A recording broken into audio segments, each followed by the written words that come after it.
नमस्कार दोस्तों, हम लोग सीखेंगे आज फॉर फैक्टर के बारे में। आज जिन लोगों ने मेरा चैनल को सब्सक्राइब नहीं किया उन लोग पहले सब्सक्राइब करें, क्योंकि ऐसे इलेक्ट्रिकल का जुड़ा हुआ वीडियो इस चैनल पे आते रहेगा दोस्तों। तो चलो शुरू करते हैं दोस्तों। तो पहले मैं एक मोटर लेता हूँ। ये मान लो मेरा मोटर है, इसमें मैं उसको फेज दिया और न्यूट्रल दिया दोस्तों। फेज और न्यूट्रल में सिर्फ हम लोग का जो ये रहता है रिटर्न करते हैं, करंट को रिटर्न करते हैं न्यूट्रल में। और फेज में क्या देता हूँ दोस्तों, वोल्टेज और करंट को देता हूँ। तो ये जो वोल्टेज और करंट है किस प्रकार से उसके अंदर जाते हैं, ये जो मेरा वायर है कैसे जाते हैं दोस्तों। ये मेरा वेव फॉर्म से दिखाता हूँ दोस्तों। मान लो इसका ये वोल्टेज है और ये मेरा करंट है दोस्तों। तो ये क्या करते हैं, पहले वोल्टेज निकल जाते हैं, उसके बाद करंट आते हैं, करंट निकल जाते हैं दोस्तों। तो इसका जो डिफरेंस रह जाता है ये हम लोगों का cos phi for factor. For factor को हम लोग कॉस फाई भी बोल सकता हूँ दोस्तों। उसके बाद दोस्तों एसी में सिर्फ पावर फैक्टर रहता है, क्योंकि डीसी में इसलिए नहीं रहता है दोस्तों, उसमें फ्रीक्वेंसी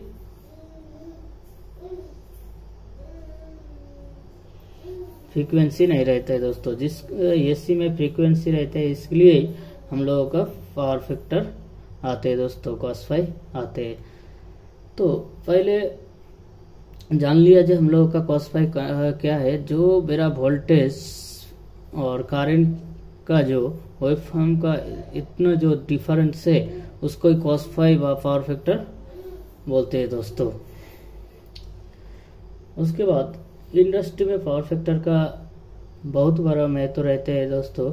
इंडस्ट्री में क्या रहता है दोस्तों, जैसे कि पावर फैक्टर आपका 0.85, कभी कभी 0.95 ऐसे रहते हैं दोस्तों पावर फैक्टर। और हम लोगों का किस लिए अभी हम लोग को कैसे पावर फैक्टर को अच्छा करें, तो इसके लिए हम लोग क्या करते हो दोस्तों, इंडस्ट्री में कैपेसिटर लगाता हूँ। और ज़्यादा भी हम लोग कैपेसिटर लगा लिया, जितना रिक्वायरमेंट है उससे ज़्यादा लगा लिया, फिर भी पावर फैक्टर खराब होगा दोस्तों। ये नहीं है जब मैं ज़्यादा कैपेसिटर लगा लिया तो ये हम लोगों का पावर फैक्टर अच्छा होगा दोस्तों, ऐसे नहीं है। जितना रिक्वायरमेंट के हिसाब से, मेरा लोड के हिसाब से आपको कैपेसिटर लगाना पड़ेगा दोस्तों। तो उसके बाद दोस्तों type of power factor. Power factor कितना टाइप का होता है, टाइप ऑफ पावर फैक्टर। तो कितना टाइप का पावर फैक्टर होता है दोस्तों। पहला नंबर क्या है, यूनिटी पावर फैक्टर।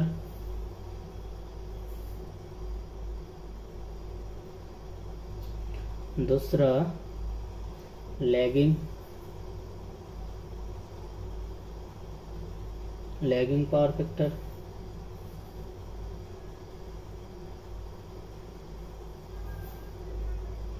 तीसरा लीडिंग पावर फैक्टर।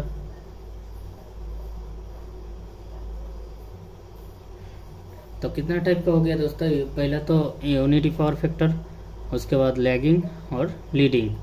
तो यूनिटी पावर फैक्टर क्या है दोस्तों, तो जो मेरा पावर फैक्टर ऑन हो गया तो ये हम लोगों का क्या हो गया, यूनिटी पावर फैक्टर। 1 के आगे गया जैसे कि 0.85, 0.96 ऐसे हो गया दोस्तों, तो क्या हो गया दोस्तों, लीडिंग पावर फैक्टर। मतलब 1 का आगे जो रहेगा वो लैगिंग, और 1 का आगे तक जितना आगे रहेगा जैसे कि 0.85 इसको लैगिंग बोलते हैं। उसके बाद मैं कैपेसिटर ज़्यादा लगा दिया, उसके बाद मेरा जो पावर फैक्टर है वो माइनस में आ गया, जैसे कि माइनस 0.86 माइनस 0.95 ऐसे आ गया दोस्तों। तो ये क्या हो गया दोस्तों, ये मेरा लीडिंग पावर फैक्टर हो गया है। उसके बाद पावर फैक्टर खराब क्यों होते हैं, तो हम लोगों का जो लोड लगाता हो उसी के वजह से हम लोगों का पावर फैक्टर खराब होता है दोस्तों। पावर फैक्टर इसलिए खराब होता है, हम लोग जो लोड लगाता हो और वो लोड के वजह से खराब होते हैं। तो लोड कितना टाइप का रहते हैं दोस्तों, लोड भी तो ऐसे 3 टाइप का रहते हैं, जैसे कि 1 नंबर रेजिस्टिविटी,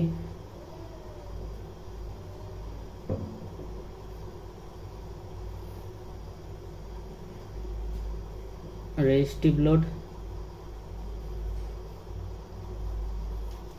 तो लोड कितना टाइप का रहता है, 3 टाइप का, resistive load, 2 number inductive load, 3 number capacitive load.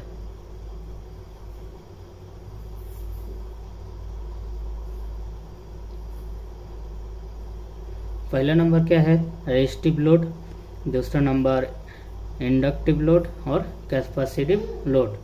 तो रेजिस्टिव लोड में क्या क्या आते हैं दोस्तों, जो गर्म होके हम लोग का यूज में आते हैं वो है हम लोगों का रेजिस्टिव लोड, जैसे कि लाइट, हीटर,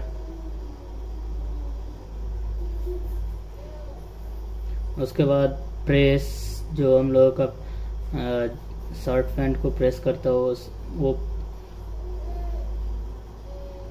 प्रेस, ये हम लोगों का रेजिस्टिव लोड है। और जो रेजिस्टिव लोड होते हैं इसके वजह से हम लोगों का पावर फैक्टर खराब नहीं होते दोस्तों। उसके बाद आते हैं इंडक्टिव लोड, इसके वजह से हम लोगों का पावर फैक्टर खराब होते हैं दोस्तों, इंडक्टिव लोड की वजह से। और ये इंडक्टिव लोड क्या है हम लोग जानेंगे पहले। जैसे कि कोई मोटर है, उसमें कॉइल है, कॉइल जिसमें आएगा वह मैग्नेटिक फोर्स आएगा, उसमें उसके लिए कॉइल आएगा, उसके बाद मैग्नेटिक फोर्स आएगा, उसके लिए हम लोग का जो कैपेसिटर पावर फैक्टर रहता है वो खराब होते हैं दोस्तों। इसके लिए हम लोग कैपेसिटर लगाता हो। तो ये हो गया मेरा इंडक्टिव लोड। तो जैसे कैसे हम लोगों का क्या है, मेरा एक मोटर लगाया, इसमें सप्लाई दिया, तो इसमें कॉइल रहते हैं और इसलिए ये क्या करते हैं दोस्तों, हम लोगों का जो पावर फैक्टर है, पीएफ है पावर फैक्टर, उसको खराब करते हैं दोस्तों।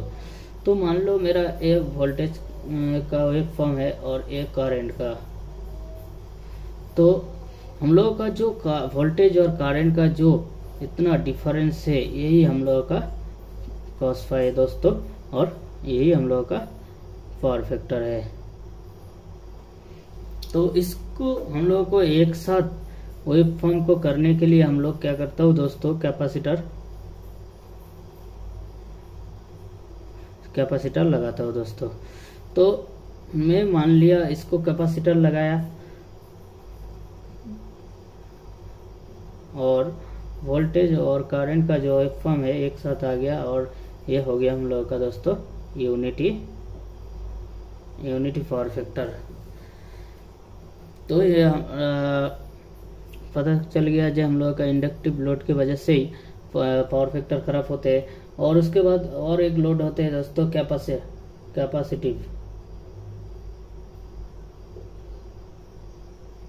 Capacitive load. ये क्यों कहाँ यूज होते हैं दोस्तों, हम लोग पावर फैक्टर को अच्छा करने के लिए हम लोग जो कैपेसिटर लगाता हो वो हम लोगों का हो गया कैपेसिटिव लोड। मान लो मेरा अभी कोई ये मोटर नहीं लगाया, कोई लोड है नहीं, उसके बाद हम लोगों को कैपेसिटर लगा दिया दोस्तों, तो इसमें भी पावर फैक्टर खराब होगा दोस्तों। तो उसमें क्या होगा दोस्तों, वो माइनस पे आ जाते हैं दोस्तों। 9.5 माइनस 0.98 ऐसे माइनस में आ जाएगा।